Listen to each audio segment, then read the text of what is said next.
आज की वीडियो बहुत ज्यादा इंटरेस्टिंग होने वाली है और बहुत ज्यादा इंफॉर्मेटिव भी होने वाली है, क्योंकि हम अपने पिछले 10 साल की सारी लर्निंग का, क्योंकि आज से 10 साल पहले ल्यूमन सिटी ने अपना सबसे पहला एक सोलर रूफटॉप सिस्टम लगाया था और उसके बाद में आज की डेट तक हमारी जितनी भी लर्निंग्स रही हैं उन सब का निचोड़ मैं आपको 10 मिनट में देने वाला हूं। अब बहुत सारे लोग बोलेंगे ल्यूमन सिटी इससे पहले क्या करती थी, तो ल्यूमन सिटी इससे पहले एलईडी की मैन्युफैक्चरिंग में थी, फिर 10 साल पहले हम लोग सोलर की मैन्युफैक्चरिंग में आए। मगर दोस्तों, सोलर के अंदर बहुत सारी ऐसी चीजें रहती हैं छोटे स्केल से लेके बड़े स्केल तक, और हम कई बारी ऐसी गलतियां कर देते हैं जिसके लिए बाद में हमें पछताना पड़ता है और पैसा डाल के फिर उन गलतियों को हमें ठीक करना पड़ता है। तो आप लोग ऐसी गलती ना करो अपने सोलर रूफटॉप सिस्टम में, तो इसलिए आज हम ये वीडियो बना रहे हैं। तो इस वाली वीडियो को स्किप मत करना, पूरा डिटेल में देखना, एक एक चीज आज मैं डिटेल में समझाने वाला हूं। तो सबसे पहली चीज आती है दोस्तों सोलर पैनल्स। तो जब कभी भी हम एक सोलर रूफटॉप सिस्टम लगवाते हैं तो प्राइमरी चीज क्या होती है, वो होते हैं सोलर पैनल्स। और ज्यादातर गलती हम करते हैं सोलर पैनल को चूज करने में। हमारे केस में ही देखिए क्या हुआ था, जब हमने आज से 10 साल पहले एक सोलर रूफटॉप सिस्टम लगाया था, उस समय पे हमने पॉली पैनल्स चूज करे थे, क्योंकि मेजरली उस समय पे पॉली पैनल्स ही आते थे, मोनो पैनल्स उतने ज्यादा चलते नहीं थे।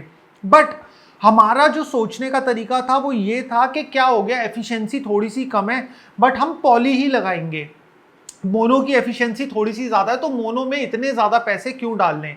मगर यहां पे ये हमारा सोचने का तरीका गलत था। मैं आपको समझाता हूं क्यों। क्योंकि जो एक अपग्रेडेड पैनल होता है, जैसे आज की डेट में टॉपकॉन आ गया है, तो उस समय पे मोनो था और पॉली था, दो ही पैनल थे। एक था पॉली था नीले रंग का, मोनो था काले रंग का। तो जब कभी भी हम अपग्रेड करते हैं एक पैनल पे, तो खाली उसका एफिशिएंसी ही ज्यादा नहीं होता, उसका परफॉर्मेंस ओवरऑल भी बेटर होता है। अब बहुत सारे लोगों के दिमाग में आएगा ऐसा कैसे, तो देखो दोस्तों, पॉली से ज्यादा एफिशिएंट होता है मोनो, मगर कई वेदर कंडीशंस में, मान लीजिए कि बादल आ गए हैं बहुत ज्यादा, तो उस केस में पॉली से ज्यादा अच्छा परफॉर्म करेगा मोनो। एक और कंडीशन लेते हैं कि गर्मी बहुत ज्यादा है, धूप डायरेक्टली सोलर पैनल पे पड़ रही है और सोलर पैनल का टेम्परेचर बहुत हाई हो गया है, तो उस कंडीशन में भी जो पॉली पैनल है वो कम परफॉर्म करेगा और मोनो पैनल ज्यादा अच्छा परफॉर्म करेगा। और यही चीज आजकल के लेटेस्ट पैनल्स में भी देखी जाती है। तो जब हम एक पैनल देखते हैं तो हम खाली एफिशिएंसी देखते हैं कि इस वाले पैनल की एफिशिएंसी ज्यादा है, दूसरे वाले की कम है। तो खाली एफिशिएंसी ही एक पैरामीटर नहीं होती है कि उसकी परफॉर्मेंस अलग अलग वेदर कंडीशंस में कैसी रहने वाली है। ये चीज को समझना और देखना भी बहुत जरूरी होता है। उसके बाद में दूसरा जो सबसे इंपॉर्टेंट पॉइंट है वो है स्ट्रक्चर का। बहुत सारे लोगों को मैंने देखा है वो स्ट्रक्चर में ना कॉस्ट कटिंग करते हैं, और जो इंस्टॉलर होता है वो भी खास करके स्ट्रक्चर में ही कॉस्ट कटिंग करता है। अब मैं स्ट्रक्चर की बात क्यों कर रहा हूं, क्योंकि देखो आपके जो सोलर पैनल है वो 1-2 दिन नहीं या फिर 4-5 साल नहीं बल्कि 25 साल तक एक ही जगह पे लगे रहने हैं, और अगर स्ट्रक्चर वीक हो गया तो आपके सारे पैसे बर्बाद हैं। तो हम लोगों ने पूरी रिसर्च करने के बाद में एक तरीके का स्ट्रक्चर है जिसपे हमारी कंपनी स्टेबल हुई है कि हमें यही स्ट्रक्चर यूज करना है, वो है गैल्वेनाइज्ड आयरन का जिंक हॉट डिप स्ट्रक्चर। और ध्यान रखिएगा ये वाला स्ट्रक्चर डायरेक्टली लेंटर में ही नहीं लगता। सबसे पहले आपका जो लेंटर होता है उसके ऊपर टाइल लगती है, उसके बाद में मिट्टी भरी जाती है, फिर सीमेंट चढ़ता है तो आपकी छत बनती है।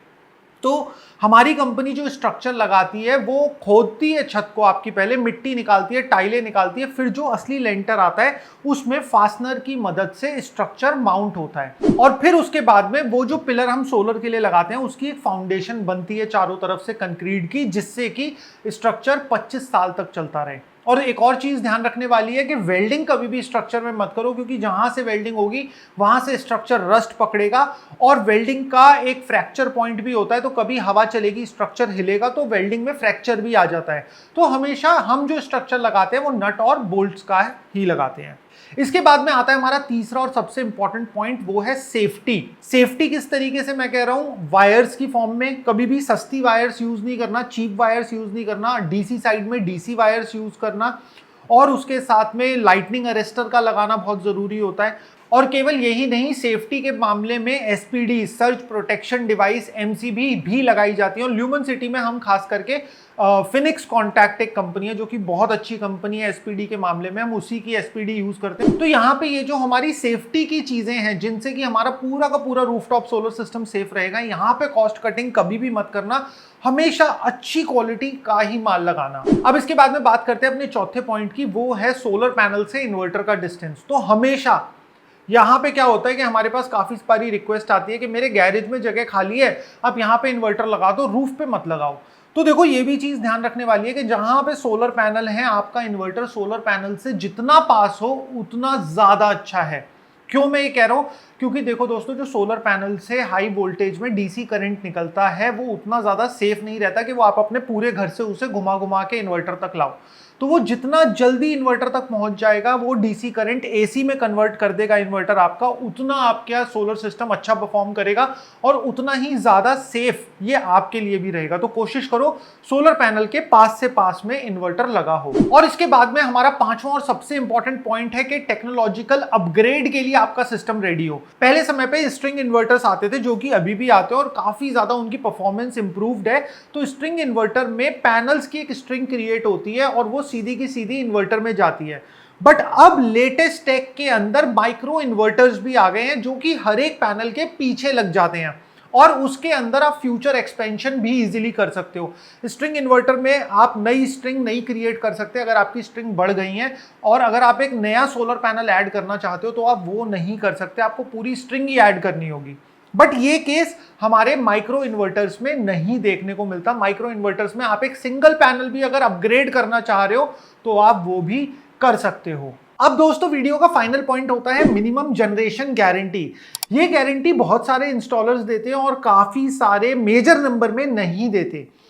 मिनिमम जनरेशन गारंटी क्या होती है? जो कोई इंस्टॉलर आपसे प्रॉमिस करता है कि आपका solar rooftop system minimum per day या फिर एनुअली या फिर मंथली इतनी यूनिट्स तो बनाएगा ही बनाएगा, तो उसे बोला जाता है मिनिमम जनरेशन गारंटी। तो अगर आप भी कभी सोलर लगवा रहे हो अपने रूफटॉप पे तो आप भी अपने इंस्टॉलर से मिनिमम जनरेशन गारंटी ले सकते हो, जो वो आपको लिखित में देगा कि भाई इतनी मिनिमम आपका सोलर रूफटॉप सिस्टम जनरेट करेगा ही करेगा। और दोस्तों इसके बाद में एक बोनस पॉइंट जो शायद इस वीडियो का पार्ट नहीं था बट आप लोगों को ध्यान रखना चाहिए। एक बार आपका सिस्टम फुली फंक्शनल हो गया, कमीशनिंग हो गई, नेट मीटरिंग हो गई और अभी सिस्टम काम कर रहा है, तो आपको क्या ध्यान रखना है? प्रॉपर मेंटेनेंस का सिस्टम की। अब देखो सिस्टम अलग अलग होते हैं, एक होता है ऑन ग्रिड, एक होता है ऑफ ग्रिड, एक होता है हाइब्रिड। तो ये तो दोस्तों एक अलग ही वीडियो का टॉपिक बन जाएगा अगर मैं इन तीनों सिस्टम्स के बारे में आपको इसी वीडियो में बताने लगा। बट अगर आप चाहोगे तो उसके बारे में भी डेडिकेटेड वीडियो बन जाएगी, कमेंट्स में लिख देना। बट मैं यहाँ पे बताना चाहता हूँ मेंटेनेंस सोलर पैनल की। तो आप लोगों में से बहुत सारे जो लोग हैं जो सोलर लगवा लेते हैं मगर उसके बाद में उसकी रेगुलर मेंटेनेंस और अपकीप पे ध्यान नहीं देते हैं। तो पर ईयर जो सोलर पैनल की एफिशिएंसी होती है वो 1% ड्रॉप होती है, जो कि कंपनी बोलती है हर साल 1% ड्रॉप हो जाएगी। मगर हम में से बहुत सारे लोगों के सोलर पैनल्स में, क्योंकि मैं वीडियोस के कमेंट्स पढ़ता हूं और कुछ लोगों ने बोला है कि भाई इस सोलर कंपनी के जो हमने पैनल लगाए थे उसके पैनल में तो एनुअल में 5% का ड्रॉप आ गया है। तो ऐसा क्यों देखने को मिलता है? ऐसा हमें तब देखने को मिलता है जब हम अपने सिस्टम की प्रॉपर मेंटेनेंस नहीं रखते हैं, टाइमली क्लीनिंग नहीं करते हैं सोलर पैनल्स की। तो टाइमली क्लीनिंग से बहुत सारे लोग समझते हैं कि सोलर पैनल के ऊपर धूल जम गई है तो उसको साफ करना है बस। ऐसा नहीं होता दोस्तों, सोलर पैनल पे धूल तो जमती है जिसकी वजह से सोलर पैनल्स अंडर परफॉर्म करते हैं, बट उसके साथ साथ पिजन ड्रॉपिंग्स जो होती हैं सोलर पैनल के ऊपर वो बहुत मेजरली इफेक्ट करती हैं आपकी परफॉर्मेंस को सोलर पैनल की। अब बहुत सारे लोगों के मन में सवाल आएगा कि यार पिजन ड्रॉपिंग्स तो इतने से एरिया पे होगी, वो कैसे इफेक्ट करेगी? तो देखो हमने इस चीज पे एक डिटेल में वीडियो बनाया है जिसमें हमने बताया कि इतनी सी पिजन ड्रॉपिंग आपके पूरे के पूरे स्ट्रिंग के वोल्टेज को किस तरीके से डाउन कर सकती है। तो जो पिजन ड्रॉपिंग होती है वो डस्ट से ज्यादा हार्मफुल होती है आपके सोलर पैनल्स के लिए, और इसी वजह से रेगुलर मेंटेनेंस एंड क्लीनिंग बहुत ज्यादा एडवाइजेबल होती है सोलर पैनल्स में। तो अगर आप वो वाली वीडियो देखना चाहते हो तो देखो यहाँ पे लिंक आ रहा होगा, आप अभी के अभी क्लिक करके इस वाली वीडियो को भी देख सकते हो।